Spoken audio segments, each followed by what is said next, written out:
What is going on? Is Alex coming back at you with another video, and today we're going to be doing a 2-round 2025 NFL mock draft. This will not feature trades. We're going to be doing, rather than a trades mock draft this week, because I'm going to be on vacation, a 2026 NFL mock draft as well. So hopefully you guys will be enjoying that. It is a continuation of this, so pay attention. Of course, this is not going to have those trades, but we're going to have a good time.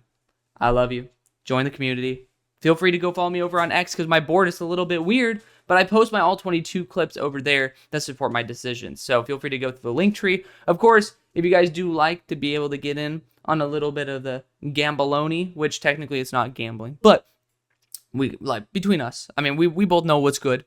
Sponsor the show, UnderDog Fantasy, daily fantasy site. It's legal in places like Texas to be able to do certain things like certain drafts and parlays and stuff that you aren't able to do with sportsbooks. So that's super awesome for someone like me to be able to at least have a bond with a brand like that. They treat me well. They treat you guys well. Top link in the link tree as well, or just use code HAILMARY. Get up to $1,000 for free when you sign up. Adds a little more skin in the game, and then just be responsible. I mean, I sometimes have an issue with that, but that's why I kind of hold myself back. But new draft order. This is not going to be updated for Monday night because I'm going to be gone. But we're going to have content all week long. I've been doing my best to record that ahead of time. And so let's get into this. Let's have a good time. Starting out with the number 1 overall pick with the New York Giants. I think this is going to be a quarterback. I think it's pretty straightforward. And I think that Cam Ward has a little bit of a higher ceiling. The high-end throws are a little bit more wow. The low-end throws are a little bit more like, but at least there is going to be that athletic ceiling there that Shedeur doesn't necessarily have. Now, I don't think Cam Ward is like unbelievable in that aspect that I would take him number 1 overall, but I think when you're debating between the two, which one, if in retrospect in 5 years, I would say, yeah, that would be more of a number 1 overall pick. I do think Cam Ward's going to be more of that type of guy. I think you assume more risk based on the fact that he's a experienced guy with still some questions with his processor, but you also assume a lot more of the potential reward. Shedeur Sanders is my QB1, but they're like pretty much graded equally for different reasons. So that's why you can have that debate. Let's go Cam Ward at number 1 overall. At number 2 overall for the New England Patriots, I do think Travis Hunter is going to be the likely move again. As much as I'm like really inclined to trade down and do all these trades and stuff, we're going to pump the brakes for just this week, just because, again, I want to be able to do something a little bit more unique. I'm going to try my best to get it out on Christmas, the 2026, but we'll see if that's a thing. We'll be definitely doing it, though, no doubt in my mind. But Travis Hunter is going to be my pick. Let's not waste too much time here. He could be a high-end corner. He could end up moonlighting at receiver for certain reps. But the thing I love the most is if he does have some struggles overall, he can actually be transitioned to a free safety role similar to Kalen Bullock and end up being essentially Kalen Bullock on steroids, even though technically he's a little bit smaller. But regardless, I love the ball skills. I love the IQ. I love the zone instincts. I think that, if I graded him as a free safety potential, he would probably be like number 2 overall on my board, which maybe I should do that. But I'll do that when I end up going for the defensive back rankings, which I do have defensive interior, corner, running back, and quarterback rankings all out right now that are updated, so feel free to check those out. At number 3 overall, we have the Jacksonville Jaguars, and to me, even though you can't move down from this spot, the choice is still obvious. It's Will Johnson, the best player in the class. This team needs an alpha corner outside of Tyson Campbell. You just need to fix the defense, and Will Johnson is the exact example of the player that you want. Physical, smart. He just had some issues with health this year, but even with those issues, he's still graded out as a 92.75, which again, feel free to check out my top 41 corners list, technically 42, but that's just to mention Ravel because I don't have an all 22 grade on him. But Will Johnson is fantastic. I ended up breaking down a full game for him in that. At number 4, we got the Tennessee Titans, and a lot of options that you can go here, and technically one of them is quarterback. And I do want to test this theory out because I have yet to really think about what I do for the Raiders at 6. We're going to go Shedeur Sanders here because there's some questions with Will Levis. And I think that Shedeur Sanders, he might have those limitations I was mentioning earlier. But think about Brian Callahan and the quarterback that he was just with and Joe Burrow. Now, do I think Shedeur Sanders is on Joe Burrow level? No. But at the same time, it's a weaker top of the class. And Shedeur Sanders brings that floor that Will Levis doesn't necessarily have. He's honestly, Will Levis is more the archetype of Cam Ward, where in his final season he had those flash plays, but it was like some of those throws, you're like, what the hell are you doing, Will? And so I think that's kind of translated, unfortunately, to the NFL. What is this new picks thing? Oh, no way. They actually have this shit now? Good job, PFF. Good job. I'm sorry, guys. I'm finding this out just as you guys are. That is crazy. Good stuff. That's going to save my ass on our multi-rounds. Good stuff. I love that. Now, I wish they could find a way to be able to, like, put, like, maybe a pick over here if you're doing, like, 2-round, but let's get on with it, all right? At number 5 for the Cleveland Browns, I ended up seeing this in a pick, in a mock earlier, Tetairoa McMillan to the Browns, and I honestly kind of think that's very realistic because, no Amari Cooper, no Elijah Moore after this year, and you're pretty much down to Jerry Jeudy and, Cedric Tillman.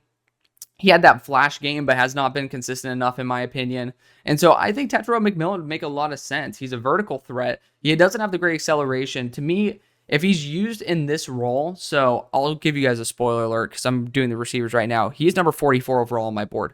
But if that is overall holistically as a receiver, I think everybody's going to agree this guy's not amazing after the catch. He's not an amazing route runner, but he's solid.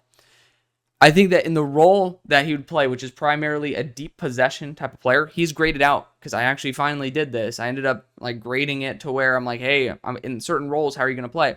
He graded out as a 79, which would be as number 9 overall on my board. So I'm fine with him at number 5 for a team that it makes sense to.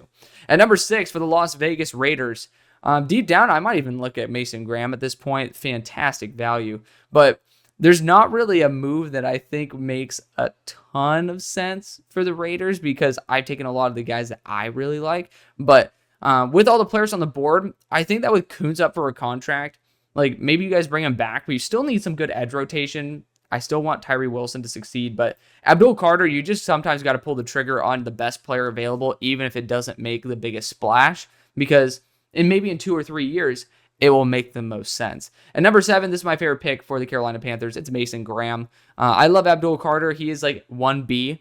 Mason Graham, it's just because they need defensive interior to be able to be an upgraded next to Derek Brown. And then you can end up still getting a really solid contributory edge or two after in the second round, which, when you have 2 massive needs present and you could potentially address both adequately, if not amazingly, do it. Just do it. At number 8 for the New York Jets, I'm looking heavily at Malachi Starks here. It's probably going to be a new organization that's coming in, but I do think that we are slightly undervaluing this tight end group at the top. Colson Level and Tyler Warren, both these guys have been absolutely dominant, respectively, for their offenses. Tyler Warren has been pretty much, apart from versus SMU, he's been ridiculous. I mean, he was so good versus SMU, but he's been the lifeblood of the team. Colston Loveland has been extremely functional on a dysfunctional offense. I think he's fantastic, but we're going to go Tyler Warren at number 8. I've done this for the past week, and I'm going to continue doing it for this one. Tyler Warren is an absolute game changer. It'll give Aaron Rodgers a reliable weapon, and even if Aaron Rodgers isn't there, which I assume he will be, you're just continuing to add pieces for the future. At 19 for the Chicago Bears, offensive line, I've gone Ashton Genty so many times now. I do think it's best player available. And again, since it's a 2-round mock, just stay with me. I'm looking at offensive line in the second round, and I think you got to go the most impactful player available. And you say go running back when you can just drop them into a developed offense. I agree, but we're also there's 7 rounds in this. There is some offensive linemen that we can take. I think that Ashton Genty, Amari, and Hampton are the clear 1-2 of the class. I put up a top 21 running back video, and in that, I broke down exactly why I think these two are heads and shoulders above. And Ashton Genty is just such a reliable back. He doesn't have a great offensive line there at Boise State. It's not like they're incredible, but the contact balance, the vision, the consistency, I think this guy's a super stud, and I would personally be happy with him at 9. Again, wait to see what we do in round 2 and 3, or technically round 2, but the second and third picks, because it's going to be heavily focused on offensive line. At number 10 for the New Orleans Saints, Malachi Starks makes a ton of sense here. I kind of want to see some other routes, and I mean, it just, the thing is, people talk about Michael Williams and Shamar Stewart.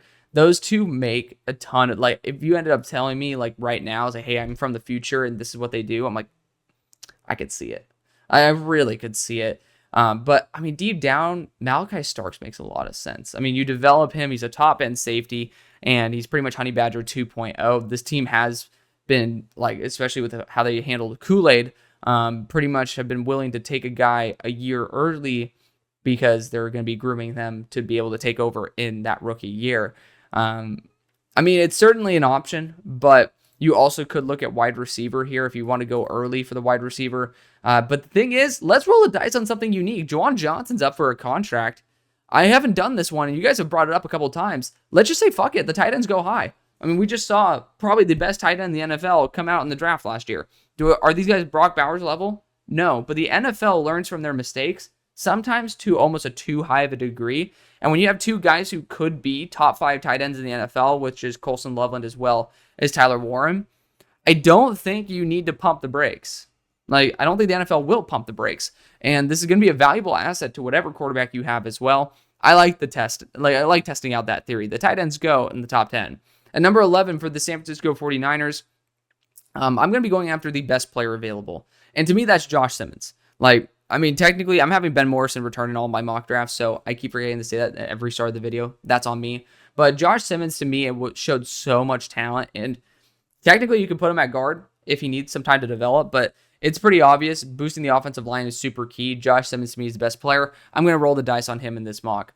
At number 12 for the Miami Dolphins, it's an easy one. It's Malachi Starks. Let's not get it too twisted. You have one of your safeties in Javon Holland leaving. Still could have used Malachi Starks even if you did have Javon Holland. At number 13 for the Colts, it's usually so easy because people just go one of the tight ends. What the hell? Don't have that option anymore. And then Malachi Starks is gone. I've never been in this situation for this team, so this is very interesting for me. Now, again, Ben Morrison I have returning in all my mock drafts. He's a true junior, should be a top 5 pick, ended up having a season-ending injury. I think this team could be in the market for, I mean, defensive interior is a dark horse pick. Like, Tyleik Williams would be pretty awesome here. I feel like Omar Norman Lott would be a little bit more up their alley in terms of the explosiveness, athletic profile that they desire. You know, you're not going to go quarterback. You're not going to go wide receiver. You're not going to go running back, even though, can you imagine JT and Amari and Hampton? That'd be nuts. But you know what? I've been trying to push this guy higher, and he's going to run in like the 4.3s. I think I might want to try to push a safety into the first. Like, this is something that obviously you'd have to trade back for. Like, just keep this in mind. This is somebody that should be traded back for, but there's no trades in this. 6'3", 227 pounds. He's been a top 25 player for me this entire year, and he's been fantastic. He's an absolute ball hawk, 4 interceptions, multiple pick sixes, and this guy has just been ridiculous. I don't know why more people don't love Nick Ebenwari, but he is so versatile. Some people say I'd rather have a defense with 7 Nick Ebenwaris at every defensive back position than just like have a standard defensive back room with 1 Nick Ebenwari. That's how valuable he can be. And I've been trying to find a way to get him up higher in mock drafts. And so I think I found the way. At number 14 for the Cincinnati Bengals, I might even go Will Campbell here to play guard. I mean, at this point, you got to be able to continue protecting Joe Burrow. The guards have not done a good job. I want to be able to take some unique routes. The defense needs help undoubtedly, but I also know at 46 I can do that. This is going to be my mock draft because it's Christmas week. Maybe people are going to be a little bit nicer, but I'm just going to be a little bit more risky. We're going to develop the interior of the offensive line here with Will Campbell. Both those guards are not doing well. You just need something to go right. You could potentially do that in round 2, but sometimes you just don't pass on a given talent like Will Campbell in round 1. At number 15 for the Dallas Cowboys, I've been pretty much on this train for a hot minute now. Amari Hampton is my number 6 player in the draft. I think he's fantastic. And this team needs running back, man. They do. So when you can get the value of a running back that is already lowered, when you get it for the right price, which if I did not factor the running back value in, these Genty and Amari Hampton would be 2 and 3 respectively. I think that you end up getting yourself an absolute steal there at 15. People want to talk about the lack of value of running back. See what happened to all these teams, the Ravens, the Eagles, etc., that have added running back to their squad and have, watch the teams that haven't. Now, the teams that kind of let those guys go haven't fully addressed their offensive lines. There are other factors there than just the running back, but look at the stress that is taken off of the quarterback when you can have a reliable run game. Technically, the Cowboys, Rico Dowdle has been relatively solid, but Amari and Hampton is just a massive upgrade. Same thing for the Bears. DeAndre Swift they're literally saying on the broadcast, like DeAndre Swift needs somebody else to help him out. But at 16 for the Arizona Cardinals, I actually might be looking at Nick Scorton here, but I'm going to go defensive interior all day. This team still has yet to figure it out. I trust that Baron Browning might be brought back, and so I'm going to evaluate it based on such. We're going to go after Tyleik Williams, super high floor defensive interior. And I love Tyleik Williams. He's a top 32 player for me. He's well worth a first round pick.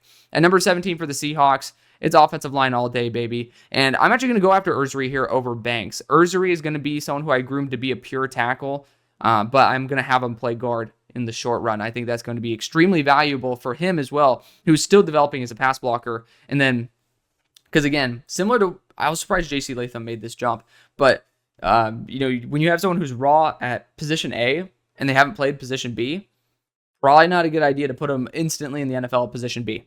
So if you can put Arianti at guard rather than putting him at the opposite tackle spot, that's going to be great for his development and for your team in the long run. He's a great run blocker too.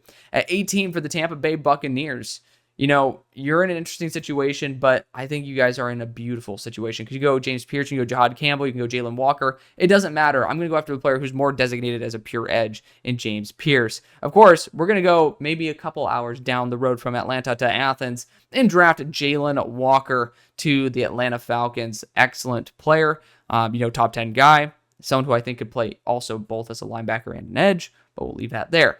At number 20 for the Los Angeles Chargers, we're going Kelvin Banks all day.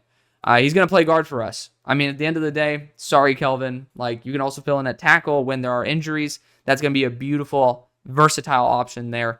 Just get the guy who is the best for you. At number 21 for the Houston Texans, defense interior, probably going to be my move with Kenneth Grant. It's just a team that needs help on the offensive line. That's the only thing that's giving me pause.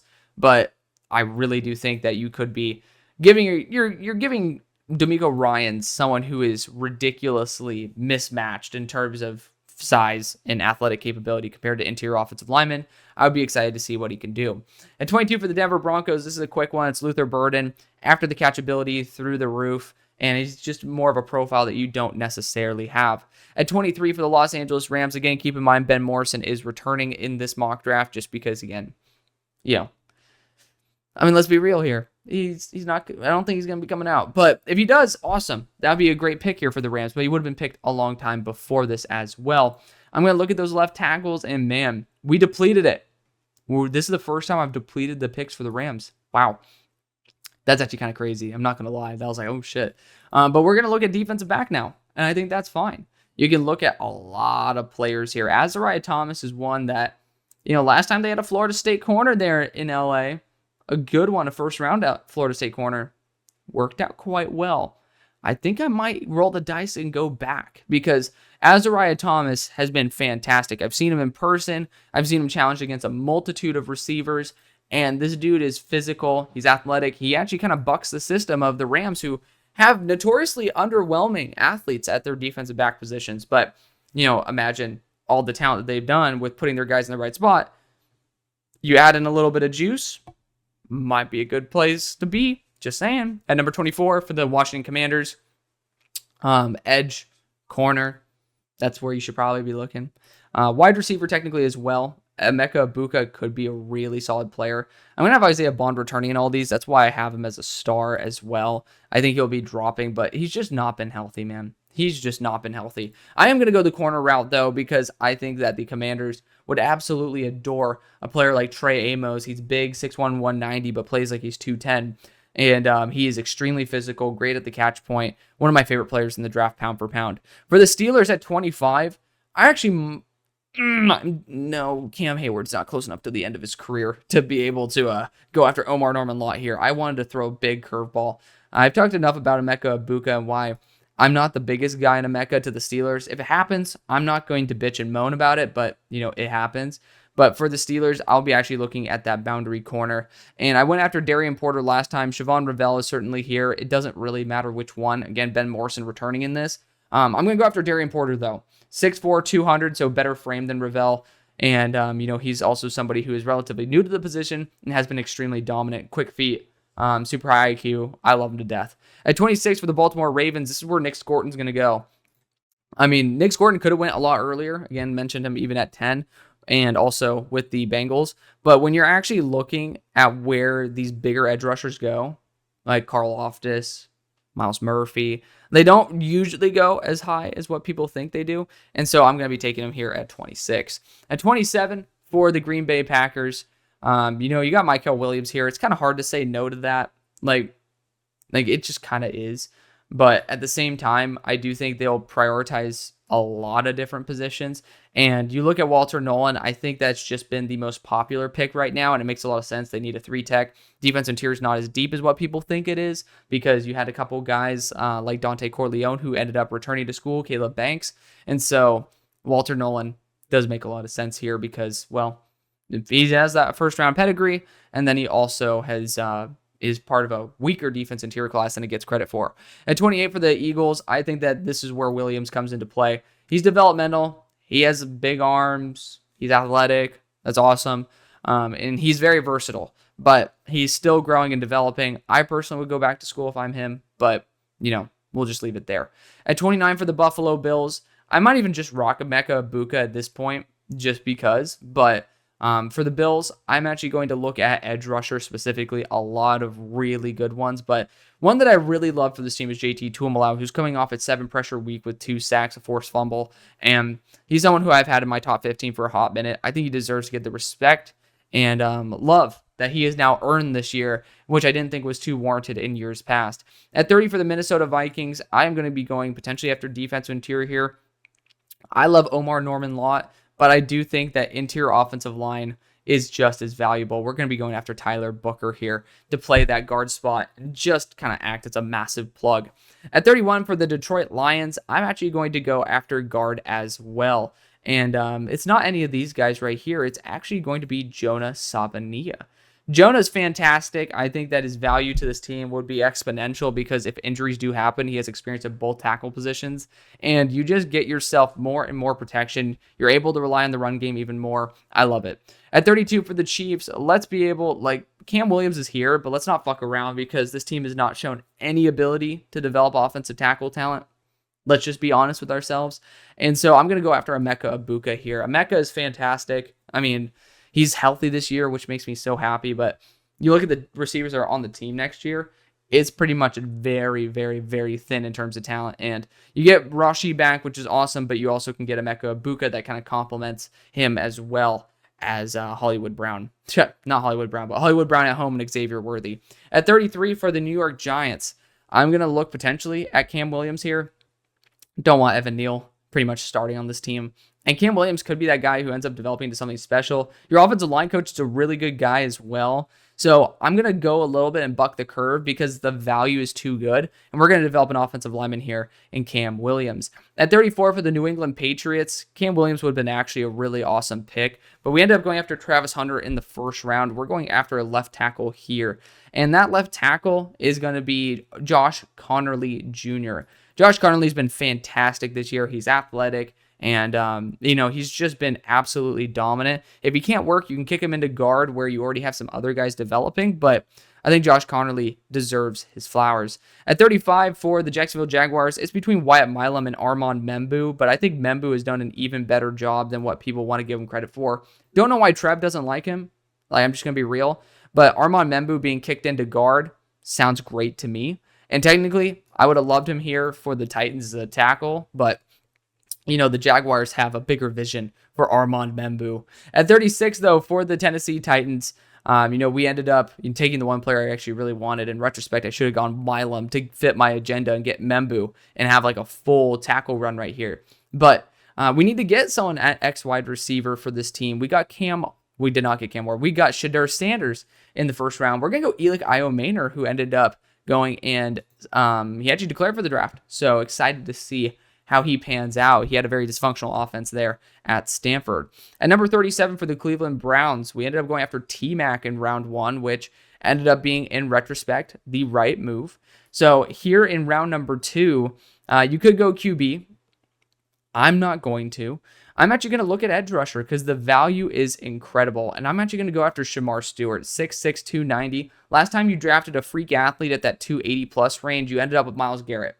Don't think you're going to have the same story, but you could end up actually having someone who can learn from someone who is an exact replica of what you want Shedeur Sanders to become.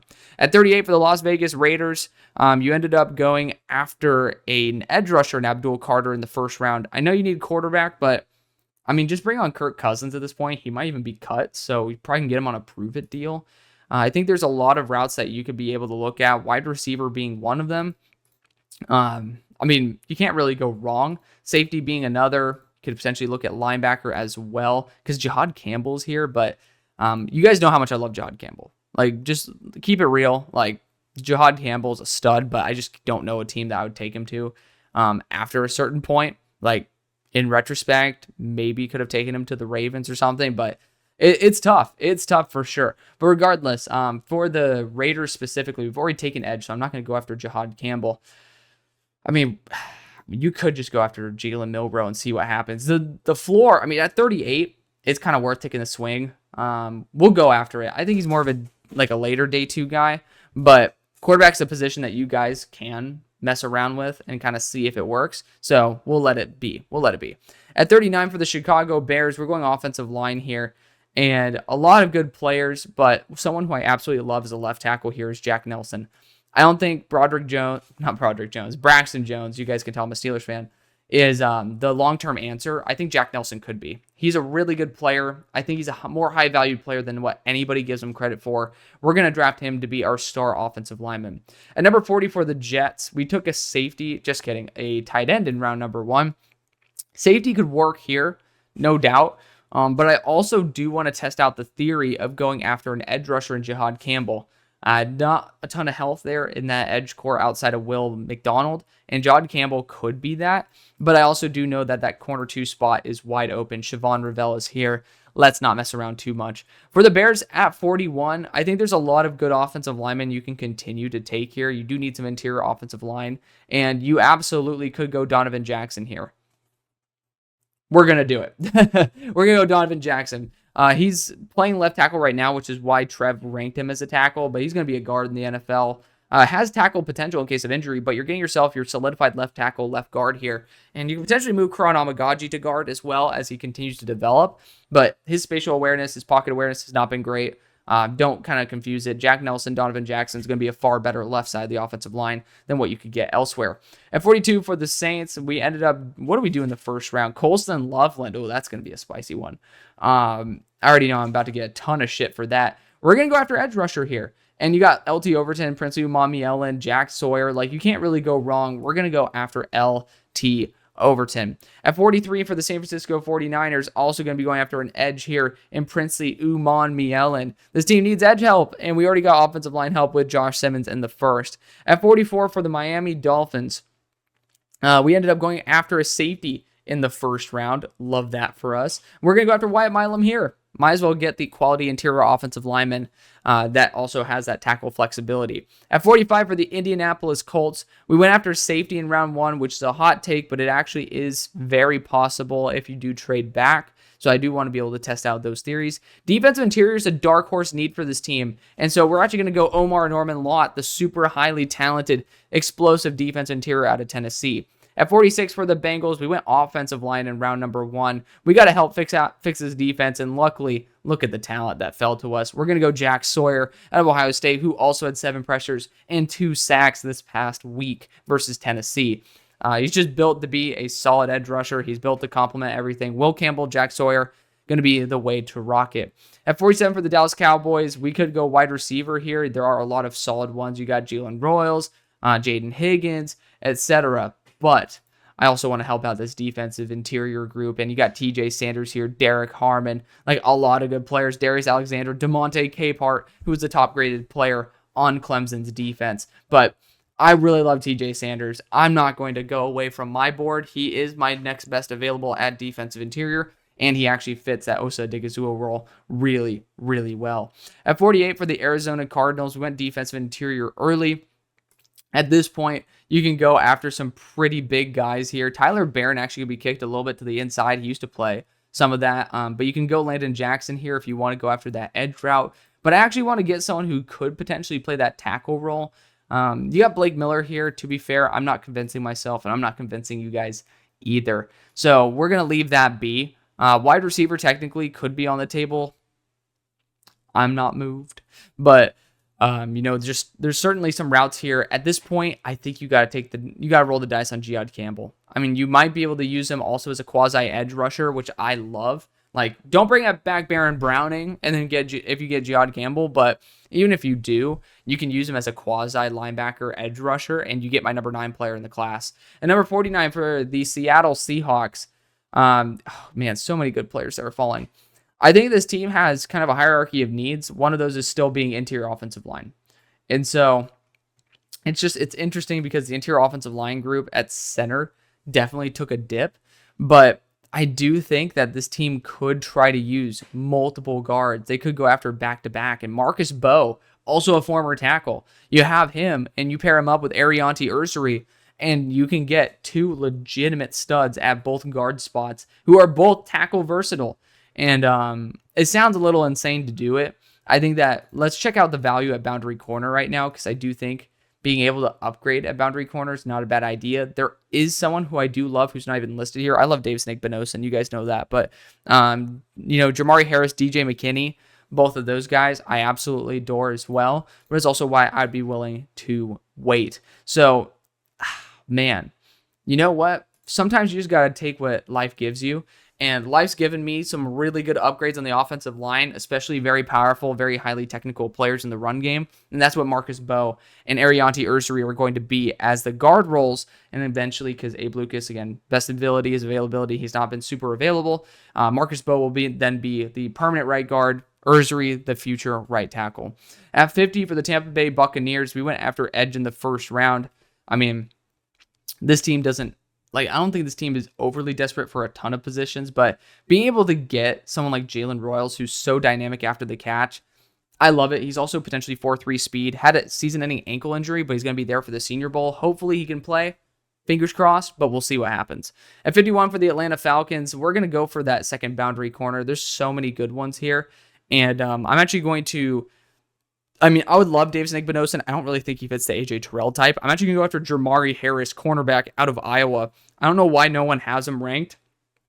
Well, why no one? He's definitely not no one. He will be the friend of the show. We've talked about it. But Trevor Sikkema, I don't know why he doesn't have him listed. But we'll let Tony Grimes be the guy who we have as a placeholder. My number 31 player, Jamari Harris, cornerback out of Iowa. At number 52 for the Los Angeles Chargers, we're going to go after a running back here. Caleb Johnson just kind of feels like the guy who will go above Quinshawn, so we're going to take him there. At 53 for the Houston Texans, we went after defense interior round 1. Tate Ratledge is here round 2. Let's not mess around. It just kind of feels like it's the right move to do.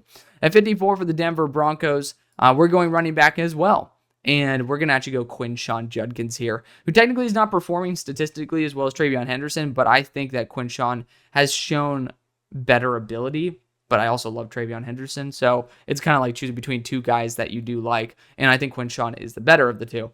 Number 55, we got the Carolina Panthers, and first round, we ended up getting our own defensive interior, Mason Graham, and look at that, you got the perfect trifecta here of Kennard, Azurewaku, Mike Green, and we're going to go Mike Green here. Again, it doesn't matter which one you go after. I mean, you're going after a real quality edge rusher regardless. They're all relatively clumped around the same grade as well, which is why I'm not too concerned, but Mike Green's had a fantastic year. I want to give him the love he deserves. At 56 for the Commanders, we also are going to potentially look at edge. I think we went Trey Amos in the first, and so here, again, so many good talents. I went Azurewaku last time. We're going to go Kyle Kennard this time. For the Steelers at 57, we're going to go after a boundary wide receiver. Even though I think Jaden Higgins could be even more potent in the slot in the second round, I'm happy with him on the boundary. He's been fantastic. He's the best route runner in the class. I just say it like that. No one really is efficient as a route runner as he is, but he is a little bit capped in terms of athleticism, but he's a good player. I think that, definitely he can end up working against NFL defensive backs. So right now we got Jaden Higgins as well as Darian Porter, two of my guys in this class. Also both from Iowa State. At number 58, we got the Baltimore Ravens, and we need to address offensive line for them in some way, shape, or form. And so looking at the guys available, I do have my concerns pretty much with all of them. Oof.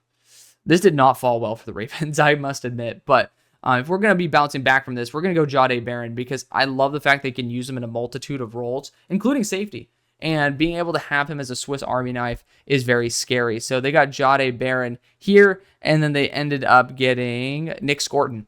So retooling the defense. Number 59 for the Green Bay Packers. We ended up going after a defensive interior in the first round. We're going to go after corner here. And I'm actually going to go after someone who's big and physical. And that's going to be Dave Snake-Benosin. Physical man corners, what Jeff Hafley loves. Dave Snake-Benosin is exactly that. At number 60 for the Philadelphia Eagles, we went after Mykel Williams in round number 1. Still love this Harold Fannin to Philly move. Just to me, makes a ton of sense. I don't see any developmental offensive lineman that I love right now. We're going to go after Fannin. At number 61 for the Buffalo Bills, ended up going after an edge in the first round there with JT Tuimoloau. Here at this point, we're going to go after the defensive interiors. Derek Harmon slipped. We're taking Derek Harmon. At number 62, I think that you could look at the wide receiver route right now, and there's a lot of very good ones. I'm going to go after someone who also is going to be good on special teams. That's Ricky White. He literally is built to be Amari Cooper, but he also has 4 punt blocks on the year. At 63 for the Detroit Lions, we skipped out on edge in round 1. We did a good job because there's really good ones that ended up slipping to us. I'm actually going to look at Kamen Rucker and Tyler Barron the most here. Kamen Rucker, to me, is worth the pick just a little more, but both are kind of my guys. I like both of them. And at 64, ending off this draft for the Chiefs, we ended up going Emeka Egbuka in round number 1. And here in round number 2, I don't think that you can skip out on corner. And again, Ben Morrison's considered returning in this. Guys, he's my number 3 player. I'd be stupid if I ended up not drafting him if he were available. And so you guys got to have a little bit of faith in me. I'm actually going to potentially go after a player that I don't have. I actually have rated where it's not rated here, and that's DJ McKinney. And if he's not coming out, because I didn't see him declare or decide to stay yet, but I think he should declare because I think he'll end up like really rising up boards. He's one of the freakiest athletes I've ever studied at cornerback. Like just ridiculously, he pops off the screen right away. But yeah, we're going to be going after DJ McKinney, my number 33 player in the class. So that's going to be the video. Thank you so much for watching. I love you. Merry Christmas and have a great New Year's. See you on the far side. Peace.